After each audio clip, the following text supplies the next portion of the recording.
News OL les mecs, rapido. Allez, on se fait des news football, il y a des résumés, on va se faire plaisir. Là, on passe une soirée. Installez-vous. N'hésitez pas à claquer le prime, etc. Je vous ai prévu un let's play Pokémon avec plein de petits défis, de petits machins, etc. Ça régale. Allez, on démarre. C'est parti. Le milieu offensif du Sparta Prague, Adam Karabek, se rapproche de l'OL. Info l'équipe, qui est tombée d'ailleurs aujourd'hui en République tchèque. Les mecs, je vais acheter les droits de la République tchèque. Voilà, comme ça, on pourra voir les prochaines recrues de l'OL en avant-première. Donc le gaucher tchèque Adam Karabek, merci Toto, merci Clémentinho. Le gaucher tchèque Adam Karabek devrait être prêté par le Sparta Prague dans les prochains jours. Il pourra assurer un rôle de doublure sur plusieurs postes offensifs. L'OL disposera d'une option d'achat à hauteur de 3,5 millions d'euros. Donc, pas mal, pas mal. Après Pavel Sulch, recruté pour 7,5, attendez. Pardon. Un second tchèque devrait bientôt débarquer à Lyon. Lui aussi, pour renforcer le secteur offensif de Paulo Fonseca, l'OL a obtenu ce dimanche un accord de prêt de la part du Sparta Prague pour Adam Karabek, un gaucher polyvalent de 22 ans. Soit dit en passant, j'ai la gueule rouge, voilà, horrible. J'ai fait un 5 et je prends des coups de soleil rapidement. Bref. Une option d'achat non obligatoire. Enfin, l'OL utilise les prêts avec option d'achat. Ça peut fonctionner. A été fixé à 3,5 millions. Déjà prêté la saison dernière en bourse, ce grand gabarit technique et adroit dans la passe, doté d'une grosse frappe, avait réalisé une saison pleine en D2 allemande. Merci Zep pour le prime. Les dirigeants lyonnais l'ont ciblé pour tenir un rôle de doublure sur les postes offensifs, car Karabek peut jouer numéro 10, mais aussi ailier droit, avec la faculté de rentrer à l'intérieur du jeu. Ça veut dire que c'est pas un vrai ailier droit, mais que sur la feuille de match, tu peux le mettre, il te fera quelques centres, quelques passes. Ça peut être pas dégueu. Ce recrutement, qui reste suspendu à quelques détails encore à régler, ne remet pas en cause celui d'un excentré droit titulaire que l'OL espère finaliser d'ici la fin du mercato. Bon, je sais lire dans les articles d'Hugo, je vous donne la traduction. Ça veut dire que le dossier de l'ailier droit est pas simple.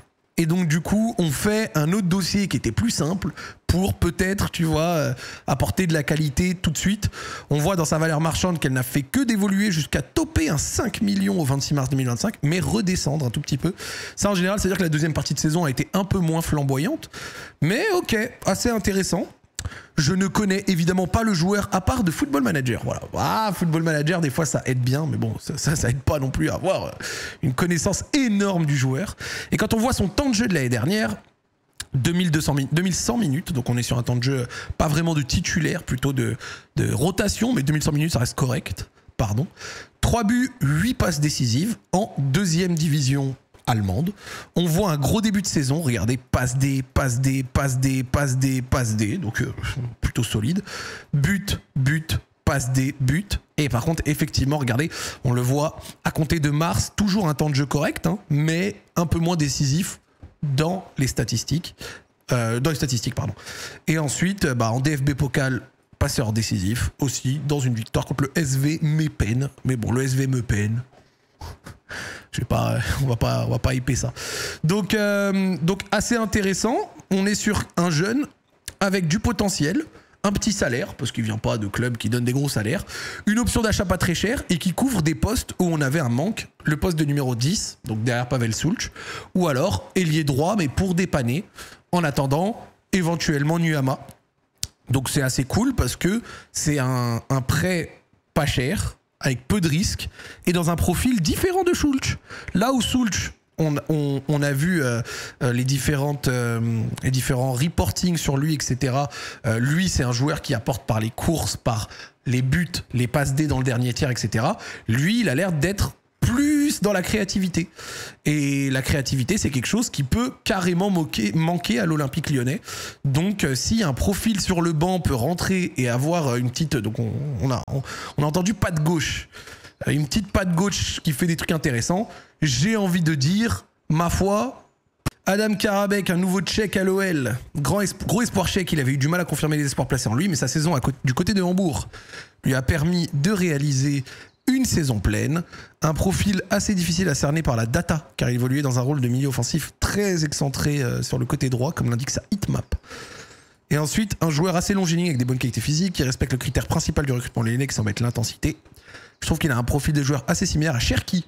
Je parle de profil, pas de niveau. Un meneur de jeu excentrique qui possède une bonne qualité de passe. intéressant. Assez logique que l'OL privilégie un prêt avec Aura, car je ne pense pas qu'il ait le niveau d'un titulaire et évoluera dans la rotation dans un premier temps. Donc effectivement, quand on voit des éléments comme la hitmap, bon, on voit bien que c'est un mec demi-espace, un peu excentré droit, mais grosso modo, on le voit aussi un peu partout. Puis après, derrière, dans les buts, dans les passes D, dans les dribbles réussis, c'est quand même pas un très gros pourcentage de dribbles réussis. Enfin, c'est un pourcentage, il ne faut pas que c'est un pourcentage, c'est en centiles. Donc voilà, passe réceptionnée, tir cadré, passe tir adverse réussi, 72. Ok, 72e centile, passe à 20, tir 20e centile, etc. Donc, ok, assez intéressant. Une comparaison avec Thiago Almada. Hop, en vert Karabekh, en bleu Thiago Almada. Donc Thiago Almada qui est meilleur dans les passes, regardez, vers la surface progressive et compagnie. Par contre, passe D attendu, faute subie, bon, rigueur, dribble réussi, etc. C'est un peu mieux du côté de Karabekh. Et également du côté centre réussi. Et après, regardez, on voit le différentiel entre Sulch et notre ami Karabekh. Ok, assez intéressant. Regarde tes mentions. Donc avec Adam Karabekh, l'OL est dans un mercato. On a quand même ramené pas mal de gens. Hein. Ramené pas mal de gens. Je vais peut-être être un peu niqueur d'ambiance, on a trop de joueurs, je trouve. Ouais, mais il reste 3 semaines encore. On peut encore vendre un peu. Regardez ce que ça donne. Le compo maker. Alors, c'est un compo maker qui inclut peut-être encore quelques ventes. Matic, on l'a laissé partir voir un match du Partizan Belgrade. Je vous fais pas un dessin. Matic, je vous parie, ça va être un truc. Son salaire, c'est 4,5 millions l'année. On va lui donner 1,7. Il va rompre son contrat et il va signer libre quelque part. Ça m'étonnerait pas que ce soit quelque chose dans le style. Merci Foster pour le receb. Mais en vrai, moi, à choisir, vous connaissez mon avis, mon rêve à moi, départ Matic, Tesman, Diawara et une recrue en plus. Genre vraiment, Matic, Tesman, Diawara et tu signes Pierre Lismelou. Et là, je suis très content personnellement. Bref, voilà le 11 que ça donnerait. Donc Dominique Griff, ça y est, il est là. Ça fait plaisir.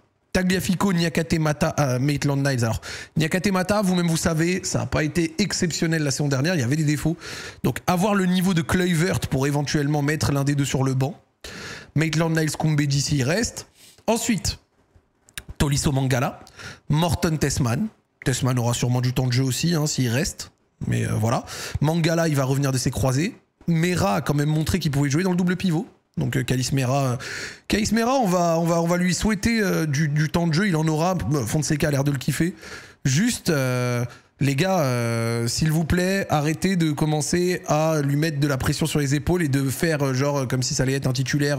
Laissons-lui le temps de grandir. Fonseca, c'est ce qu'il fait. Donc laissons-lui le temps, ne le mettons pas dans tous les sens. Kaliss Mera a été voué à commencer les entraînements cette saison. Là, il a fait tous les matchs. Voilà, Tesman, tu le détestes. Je le déteste pas. C'est juste, je suis pas fan du joueur. Voilà, je suis pas fan du joueur. Voilà, c'est tout. Donc, Schultz, Mera, et ensuite les ailiers. Donc, Fofana, ou alors une recrue s'il part. Morera en deuxième. Mais attention, avec le départ de Coman, ça serait pas étonnant que le Bayern y vienne. Boum, 42+5, CLM. La recrue ailier droit. Avec derrière, donc du coup, Karabekh qui est capable de faire 10 et ailier droit, donc quand même, c'est pas mal. Et enfin, Mikotadze, et derrière Mikotadze, une recrue, et sans doute Alejandro Gomez Rodriguez qui prendra un peu de temps de jeu. Ok, pourquoi pas. Moi, j'aime bien Tolisso, j'aime bien Morton. Morton a fait un très bon match contre Etafé. Merci Rom Bibi pour le receb. Morton, les passes contre Etafé, il m'a vraiment hypé. Tolisso, Tolisso, hein, je vous fais pas un dessin. Mangala, Tesman. Voilà. Moi, à choisir, Tesman out, une recrue. Je stream tous les jours. Et après, derrière, voilà. En vrai, l'équipe est assez complète. Hein. Elle est assez complète. Hein. T'as un banc léger. En vrai, léger. Actuellement, tous les postes sont doublés. Hein. Donc, on va pas tripler les postes. Hein. Genre, tu vas pas prendre 3 numéros 10 et 5-6 milieux. En plus, là, pour le coup, il y a encore Diawara qui n'est pas parti, tu vois. Donc, à voir. Schultz va y falloir 2 mois pour s'adapter, je pense. Il est pas bon tactiquement. Et ça, je vais te le dire, tu l'as juste entendu un peu, genre à la fin, dans l'interview de Fonseca, qui a dit qu'il devrait peut-être avoir un peu d'adaptation, mais tu n'en sais rien. Il faut pas affirmer les choses comme ça quand on n'en sait rien. Donc, on verra. Moi, allez, on va dire les points d'inquiétude. Les points d'inquiétude de ce 11-là, d'accord? Les points d'inquiétude. C'est parti pour les points d'inquiétude de ce 11, selon moi. La défense centrale.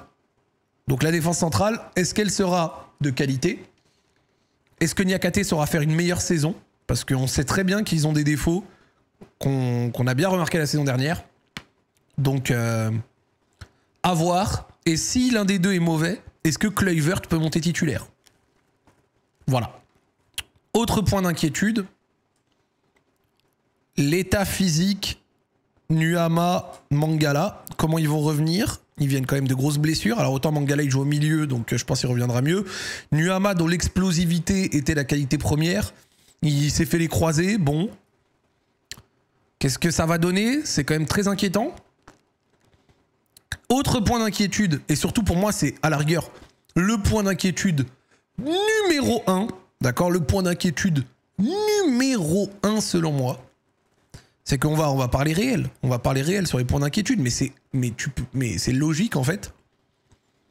Moreira, Schultz, Carambar, Mortadon, Kluivert, Gryffondor, et dans une autre mesure, Barisic, Mera, et éventuellement la recrue Alejandro Gómez Rodríguez. 1, 2, 3, 4, 5, 6, 7, 8, 9. On est sur 9 joueurs, titulaires ou non, qui n'ont jamais rien fait au très haut niveau. Quand je parle très haut niveau, t'as quand même une inconnue. Et à la rigueur, celui qu'on va enlever de ce que je viens de dire, c'est Griff, parce qu'il était titulaire dans une équipe de Liga. Ça va quand même. Sinon, Morton, on est sur un mec qui a essentiellement joué en Championship. Schultz, on est sur un mec qui vient, même s'il a fait de l'Europa League, on est sur un mec qui a joué en République tchèque. Morton, Championship. Moreira, à peine quelques minutes en pro. Carambar, de la D2. Kluivert, Casapiave. Barisic. Bref. C'est un jeune qui monte. Mera, pareil. Gomez, pareil. Et avoir la recrue en 9 remplaçants. Donc, ce